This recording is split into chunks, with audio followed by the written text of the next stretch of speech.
मेरा नाम बिलाल है और जो किस्सा मैं आपको सुनाने जा रहा हूं वो मुझे मेरे दादा अबू ने खुद सुनाया था। ये बात है 1980 के दौर की, जब मेरे दादा अबू एक गांव के हेडमास्टर थे। वो करीब के दूसरे गांव में पढ़ाने जाया करते थे। उस वक्त ज्यादातर लोग पैदल ही एक गांव से दूसरे गांव का सफर किया करते थे। दादा अबू बताते हैं कि उस जमाने में इम्तिहान हो रहे थे तो अक्सर उन्हें देर हो जाती थी, चूंकि पेपर चेक करने में वक्त लग जाता था। एक दिन जब वो स्कूल से फारिग हुए तो असर का वक्त हो चुका था।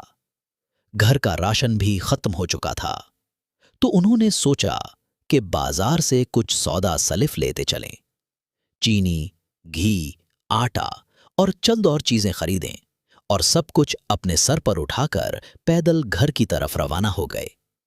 रास्ते में एक नाला आता था जो आमतौर पर सिर्फ घुटनों तक पानी रखता था, लेकिन जब बारिश हो तो खतरनाक हो जाता था। उस दिन नाले में पानी मामूल के मुताबिक था। दादा अबू ने नाला पार किया तो क्या देखते हैं, नाले के किनारे कुछ छोटे कद के लोग बैठे हैं और ढोल बजा रहे हैं। दादा अबू चौंक गए, लेकिन रोशनी अच्छी थी क्योंकि चौदह का चांद पूरी आबोताब से चमक रहा था।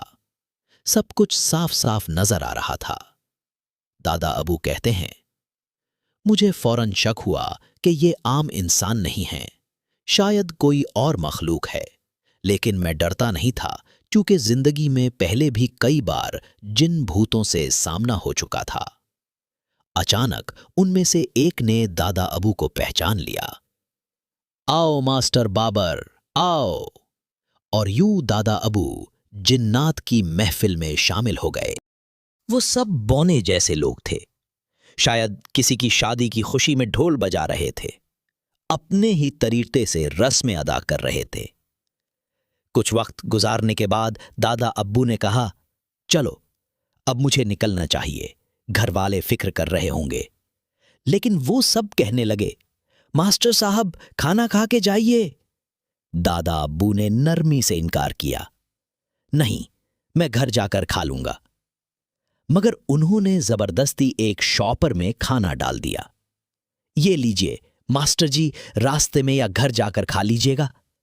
दादा अब्बू कहते हैं, मैंने शॉपर लिया तो उसमें मुर्गी का गोश्त, फल फ्रूट, मीठे और न जाने क्या कुछ था। फिर वो घर रवाना हुए। जब घर पहुंचे तो सब ने पूछा, आज बहुत देर कर दी? दादा अब्बू ने मुस्कुरा कर कहा, आज बौनों की शादी में शिरकत की है। ये सुनकर सब हंस पड़े, समझे कि दादा अब्बू मजाक कर रहे हैं। दादा अब्बू ने कहा, ये रहा खाना, देख लो। जैसे ही शॉपर खोला, सबके होश उड़ गए, क्योंकि उस शॉपर में कुछ भी नहीं था, सिर्फ खुश्क दरख्तों के पत्ते पड़े हुए थे। सब ने कहकहा लगाया और दादा अब्बू शर्मिंदा हो गए।